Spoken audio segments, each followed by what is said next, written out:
السلام علیکم ورحمۃ اللہ وبرکاتہ۔ کسی ٹی وی ٹاک شو میں اینکر نے اپنے کروڑ پتی مہمان سے سوال پوچھا، زندگی میں آپ کو حقیقی خوشی کب اور کیسے ملی ہے؟ مہمان نے کہا، حقیقی خوشی کے حصول کے لیے میں 4 مراحل سے گزرا ہوں۔ نمبر 1، دنیا کی ہر من پسند چیز کو پا لینا، دنیا کی مہنگی سے مہنگی چیز حاصل کرنا، لیکن میں نے دیکھا کہ ایسی ہر چیز کی تاثیر وقتی ہے۔ بڑے بڑے پروجیکٹ کی ملکیت حاصل کرنا، مثلاً کسی ٹیم یا فرنچائز کو خریدنا، دنیا بھر میں سیاحت کے حوالے سے خدمات سر انجام دینا وغیرہ۔ لیکن ان سب کاموں میں بھی مجھے وہ خوشی نہ مل سکی جس کا میں متلاشی تھا۔ پھر یوں ہوا کہ مجھ سے ایک دوست نے کہا کہ مجھے کچھ معذور بچوں کے لیے ویل چیئر خریدنے میں میری مدد کرو۔ میں نے فوراً دوست کی بات مان لی کہ میں ضرور اس کار خیر میں حصہ لوں گا۔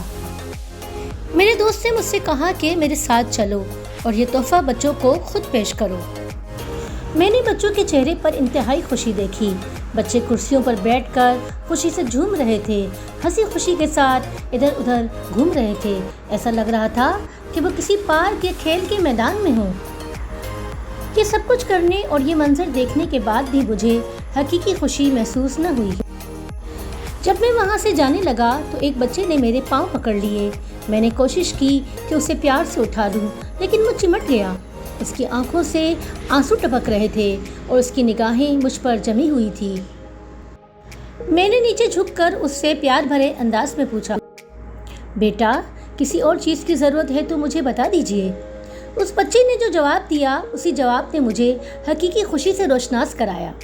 کہنے لگا، میں تمہارے چہرے کی خد و خال یاد کر رہا ہوں تاکہ جنت میں ملتے ہی تمہیں پہچان سکوں اور اپنے رب کے سامنے ایک بار پھر سے تمہارا شکریہ ادا کر سکوں۔ اس کہانی میں ہم سب کے لیے ایک عبرت بھی ہے اور ایک سبق بھی۔ ہمیں کوشش کرنی چاہیے کہ ہمارا شمار ان لوگوں میں ہو جن سے ملنے کی تمنا قیامت والے دن بھی لوگ کریں، تاکہ وہاں رب کے حضور بھی ان کا شکریہ ادا کرے۔ قیامت کا دن وہ دن ہوگا جب ہم سب کو نیکیوں کی ضرورت ہوگی، اور اللہ نہ کرے کہ ہمارا شمار ان لوگوں میں ہو جن سے قیامت والے دن بھی لوگ جھگڑا کرنے کی تمنا کریں اور ان سے بدلہ لینے کے لیے قیامت کا انتظار کریں گے۔